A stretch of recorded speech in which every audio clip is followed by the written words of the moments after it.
अस्सलामुअलैकुम, मैं हूँ माहम अब्बास और आप देख रहे हैं ख़बरनामा। आज मैं आपको ड्रामा रिव्यू देने जा रही हूँ। वो ड्रामा जिसने सोशल मीडिया पे हाइप क्रिएट की हुई है और ट्रेंडिंग में भी है। हर कोई उस ड्रामे के बारे में बात करता दिखाई दे रहा है। उसकी हर एपिसोड को इतना ज़्यादा सोशल मीडिया पे भी डिस्कस किया जा रहा है। तो वो ड्रामा है डंक। डंक ड्रामा ARY की ड्रामा सीरियल है और इसमें जो डायरेक्टर हैं, इसको डायरेक्ट जिसने किया है वो हैं बदर महमूद। प्रोड्यूसर हैं इसके फ़हद मुस्तफ़ा, राइटर हैं मोहसिन अली। और इसकी जो कास्ट है, वैसे तो बहुत ज़्यादा लोग हैं, लेकिन जो मेन कैरेक्टर्स हैं वो हैं नुमान इजाज़, सना जावेद, बिलाल अब्बास और फ़हद शेख। ये मेन कास्ट है इस ड्रामे की, जिनके गिर्द ये सारी स्टोरी घूमती है। तो ये ड्रामा जब स्टार्ट होता है तो दिखाया गया है कि यूनिवर्सिटी के जो स्टूडेंट्स हैं वो प्रोटेस्ट कर रहे हैं अपने प्रोफेसर के ख़िलाफ़। ये ड्रामे की स्टोरी हरासमेंट केस के गिर्द घूमती है। तो वो प्रोटेस्ट कर रहे हैं कि उन्होंने अपनी स्टूडेंट को हरास किया है, जिसके बाद सारे जो स्टूडेंट्स हैं वो उनके ख़िलाफ़ प्रोटेस्ट कर रहे हैं। प्ले कार्ड्स वगैरह सब ने पकड़े हुए हैं और नारेबाजी कर रहे हैं उनके ख़िलाफ़। ये सिचुएशन देखने के बाद जो यूनिवर्सिटी की मैनेजमेंट है वो प्रोफेसर हुमायूं को बुलाती है और वो उनसे पूछती है कि ऐसा क्या है, आपने क्या किया है। तो जो प्रोफेसर हुमायूं है वो कहते हैं कि मैंने ऐसा कुछ नहीं किया, इनके ख़िलाफ़ कोई प्रोपेगेंडा किया जा रहा है, उनका कोई इसमें कोई कसूर नहीं है, उनकी स्टूडेंट्स जो हैं उनकी बेटियों की तरह हैं, वो क्लियर करते हैं। लेकिन जो मैनेजमेंट है वो यही कहती है कि स्टूडेंट्स इतने यूनिटी शो कर रहे हैं, ऐसा कुछ तो होगा। लेकिन वो कहते हैं कि हम एक इंक्वायरी कमेटी बिठाते हैं, वो इन्वेस्टिगेट करेगी इस मामले को, और जब तक उसकी रिपोर्ट नहीं आ जाती तब तक हम आपको सस्पेंड कर देते हैं। इसके बाद जो है हर कोई उन पे लान तान स्टार्ट कर देता है, हर कोई उन्हीं को ही गिल्टी समझ रहा होता है, प्रोफेसर हुमायूं को, और उनकी कोई इज़्ज़त नहीं रहती है। और मोहल्लेदार भी जो हैं उनको शक की निगाह से देखने लगते हैं और उनकी तरफ से भी बहुत उनको क्रिटिसाइज़ किया जाता है, उनके सर पे जूता मारा जाता है, उनके चेहरे पे कालक मल दी जाती है। हर तरफ से जब लान तान हो रही होती है किसी शख्स पर, तो इवेंचुअली जो आपकी फैमिली होती है वो भी आपके ख़िलाफ़ हो जाती है। उनकी जो वाइफ होती हैं, उनकी बेटी है, 4-5 साल की बेटी है, तो वो भी उनके ख़िलाफ़ हो जाती हैं। उनकी बेटी जो कि 4-5 साल की है, वो उसके पास आके जब बैठते हैं प्रोफेसर हुमायूं, उनको हक करते हैं या उन पे हाथ रख के बैठते हैं, तो वो उनको कहती है कि ये बैड टच है। इस तरह की बातें उनकी बेटी उनसे करने स्टार्ट कर देती है और उसकी जो वाइफ है वो भी यही कहती है कि तुम ही कसूरवार हो, और उसको छोड़ कर चली जाती है।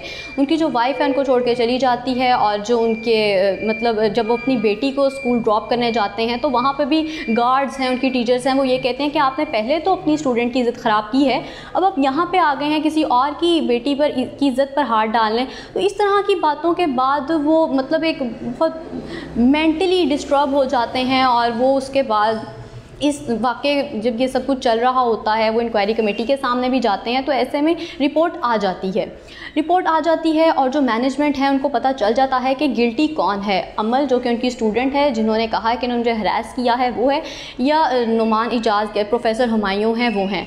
उनको पता चल जाता है कि असल में गिल्टी कौन है, लेकिन वो रिपोर्ट को डिस्क्लोज़ नहीं करते हैं, मीडिया पर भी नहीं करते हैं। प्रोफेसर हुमायूं उनको बार बार कहते हैं कि उस रिपोर्ट में क्या आया है आप मुझे दिखाएँ, वो रिपोर्ट शो करें, लेकिन उन मैनेजमेंट की तरफ से रिपोर्ट शो नहीं की जाती है। इसके बाद जो प्रोफेसर हुमायूं हैं वो पुलिस ऑफिसर के नाम एक लेटर लिखते हैं, और उस लेटर में वो ये लिखते हैं कि मैंने इस केस का जो मामला है वो अपने अल्लाह पे छोड़ दिया है, इसकी आप मज़ीद इन्वेस्टिगेशन ना करें, अल्लाह ही है जो मुझे इंसाफ देगा, और मैंने अल्लाह पे जो है अपना ये मामला छोड़ दिया है। ये वो लेटर लिखते हैं और उसके बाद वो ख़ुदकुशी कर लेते हैं। और इसके बाद कहानी असल स्टार्ट होती है। उसमें ट्विस्ट आता है कि जो मीडिया था, तमाम जो लोग सपोर्ट कर रहे थे अमल को, वो ये सोचते हैं कि ऐसा क्या हुआ है कि उन्होंने सुसाइड ही कर लिया है। अक्सर देखा जाता है जो मतलब कि जो बेकसूर होता है वो ही ये स्टेप लेता है, क्योंकि वो इतने स्ट्रॉन्ग नहीं होते हैं, और हर तरफ से उनको वो ये सोच भी नहीं सकते हैं कि वो स्टूडेंट्स उनको इतनी इज़्ज़त दे रहे थे, अब उन्हीं ने ही उनके ख़िलाफ़ इतना बड़ा जो मामला है वो खड़ा कर दिया है, वो ये सोच भी नहीं सकते हैं। तो वो तमाम लोग अब ये सोचने लग जाते हैं कि उन्होंने क्यों खुदकुशी की, इसके पीछे क्या बात थी। तो असल जो पॉइंट है, जो मेन पॉइंट है, अब मैं आपको वो बताने जा रही हूँ कि असल में गिल्टी कौन है।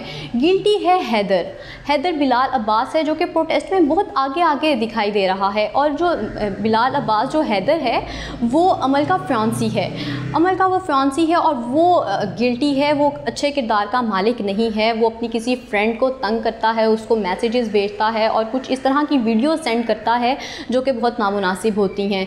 उसके बाद वो जो फ्रेंड है, वो लड़की है, वो बहुत तंग आ जाती है और वो कहती है कि अब ये मैं क्या करूँ, मैं किसको शिकायत लगाऊँ कि ये इतना मेरे पीछे पड़ा हुआ है। तो उसके बाद वो अपनी फ्रेंड से डिस्कस करती है, उसको कहती है कि हमें तो जब कोई मसला होता है तो हम तो प्रोफेसर हमायूं के साथ डिस्कस करते हैं मामला, तो तुम भी प्रोफेसर हमायूं को ही बताओ और मैसेजेस वगैरह दिखाओ, वीडियोस जो उसने सेंड की हैं वो दिखाओ।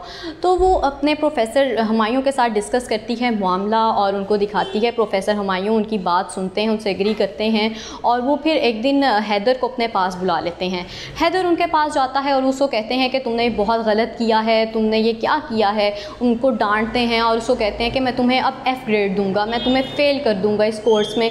उनको कुछ मार्किंग के लिहाज से कुछ बातें करते हैं जो कि उसको बहुत बुरी लगती हैं और उसकी ईगो का मसला बन जाता है हैदर की, और वो दिल ही दिल में ये सोचता है कि अब मैं तुम्हें नहीं छोड़ूंगा। वो प्रोफेसर कहते हैं मैं तुम्हारे साथ कुछ ऐसा बदला लूँगा, वो सोचता है, खुद से कहते हैं कि मैं तुमसे कुछ ऐसा बदला लूँगा कि तुम याद करोगे।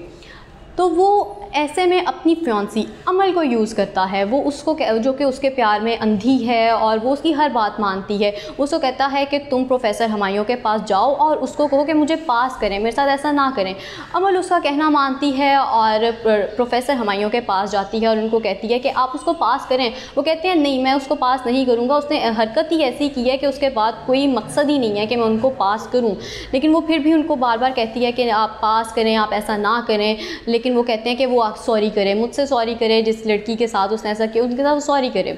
लेकिन वो फिर भी कहती है कि नहीं, ऐसा कुछ नहीं होगा। जब प्रोफेसर हमायूं नहीं मानते हैं तो उसके बाद वो अपना जो सना जावेद हैं, अमल जो हैं, वो अपना गेटअप कुछ इस तरह का कर लेती हैं, दुपट्टा अपना उतार लेती हैं और उसके बाद वो रूम से इस तरह से चीखती चलाती हुई निकलती हैं कि जो बाहर स्टूडेंट्स होते हैं वो समझते हैं कि इनके साथ पता नहीं ऐसा क्या बुरा होने लगा है कि प्रोफेसर हमायूं ने इसके साथ क्या ऐसा गलत किया। उसका गेटअप देख के कहते हैं कि ऐसा क्या करने की कोशिश की है। तो बाहर आके कहती है कि इन्होंने मेरे साथ कुछ ज़्यादती करने की कोशिश की है या उनको कुछ बहुत बुरा करने की कोशिश की है। तो जो स्टूडेंट्स तो जो देखते हैं वो उसी पे बिलीव करते हैं और वो कहते हैं कि नहीं, इनको ऐसे नहीं करना चाहिए था, हम प्रोटेस्ट करेंगे। हम उनकी जो फ्रेंड्स होती हैं अमल की, कहती हैं हम भी बहुत इनसिक्योर हैं, तो वो प्रोटेस्ट वगैरह करते हैं। ये तमाम ड्रामा जो है अमल बहुत चालाक दिखाई गई हैं कि वो ये स्टेप लेती हैं सिर्फ अपने फियांसी हैदर को बचाने के लिए। ये तमाम वाक़या जब हो जाता है तो उसके बाद जो इंक्वायरी रिपोर्ट है वो अब मीडिया भी मांग रहा होता है कि उसमें क्या है। खैर, ये सारे ड्रामे के बाद इनकी शादी तय हो जाती है और इनकी शादी के दिन इन दोनों की शादी हो जाती है। शादी के दिन मेहंदी का दिन है या माइयों है, कुछ इस तरह का इवेंट दिखाया गया है जिसमें दोनों बहुत खुश हो रहे होते हैं कि अब हमने तो प्रोफेसर हमायूं को नीचा दिखा दिया है, उनको हमने फंसा दिया है केस में और मतलब उनकी जीत हो गई है, अमल की और हैदर की तो जीत हो गई है।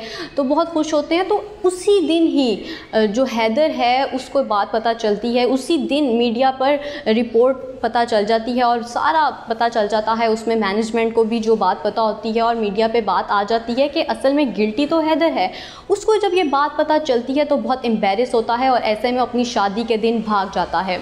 बारात का ही शायद वो दिन होता है जब वो अपनी शादी से भाग जाता है। तो अमल सोचती है कि उसने उसको धोखा दिया है, ऐसा क्या हुआ है कि वो शादी वाले दिन भाग गया है। और जो फैमिली मेम्बर्स होते हैं ऐसे में वो भी बहुत ज़्यादा परेशान होते हैं कि अब उनकी तो इज़्ज़त का मसला बन जाता है कि लोग पूछेंगे ऐसा क्या हुआ।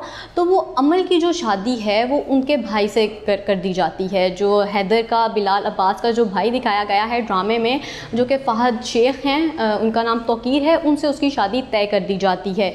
तो वो उनके साथ उसकी शादी तय कर दी जाती है, दोनों की शादी हो जाती है। इसके बाद जो अमल हैं वो भी ये सोचती हैं कि मैंने इतना ड्रामा किया, इसके बावजूद भी मुझे वो इंसान नहीं मिल सका कि जिसके लिए मैंने ये सारा कुछ किया। तो वो थोड़ी मेंटली डिस्टर्ब हो जाती हैं। लेकिन जो तौकीर है वो उनको कंफर्ट जोन देता है कि वो उनको तमाम बात बता दें कि क्या हुआ, लेकिन वो इसके बाद बहुत डिस्टर्ब हो जाती हैं। इसके बाद जो होता है, बिलाल अब्बास जो हैं वो ये सारा कुछ अब वो भाग जाते हैं, पुलिस उनके पीछे होती है और तमाम इस तरह से वो मारे फिर रहे होते हैं बिलाल अब्बास भी, जैसे कि ड्रामे आप टीज़र में देख सकते हैं।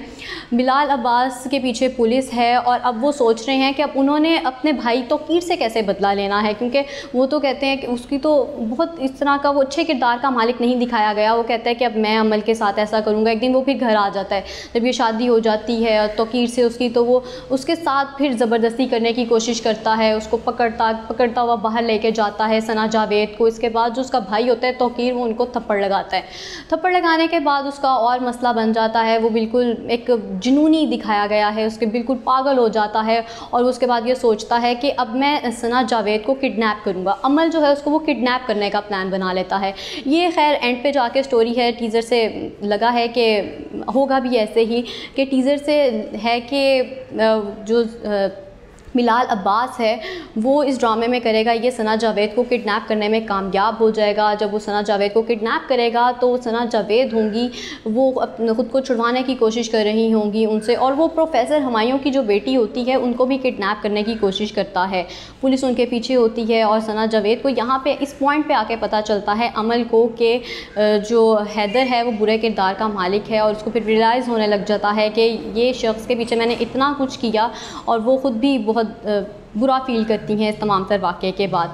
तो इस ड्रामे की जो स्टोरी है वो एक रियल बेस्ड स्टोरी है, रियल स्टोरी है, जो कि मैं आपको बताती हूँ। 2019 में एक दिल दहला देने वाला वाक़या पेश आया था। एमयू कॉलेज का प्रोफेसर थे जिनके ख़िलाफ़ ऐसे ही स्टूडेंट ने हरासमेंट का इल्ज़ाम लगाया था और कहा था कि उन्होंने मुझे हरास करने की कोशिश की है, और उनको सस्पेंड कर दिया गया एमयू कॉलेज से और तमाम लोगों की तरफ से उनको क्रिटिसाइज़ किया गया। जिसके बाद उन्होंने ये फ़ैसला किया कि वो उन्होंने भी ऐसे ही लेटर लिखा पुलिस ऑफिसर के नाम और उन्होंने ख़ुदकुशी कर ली।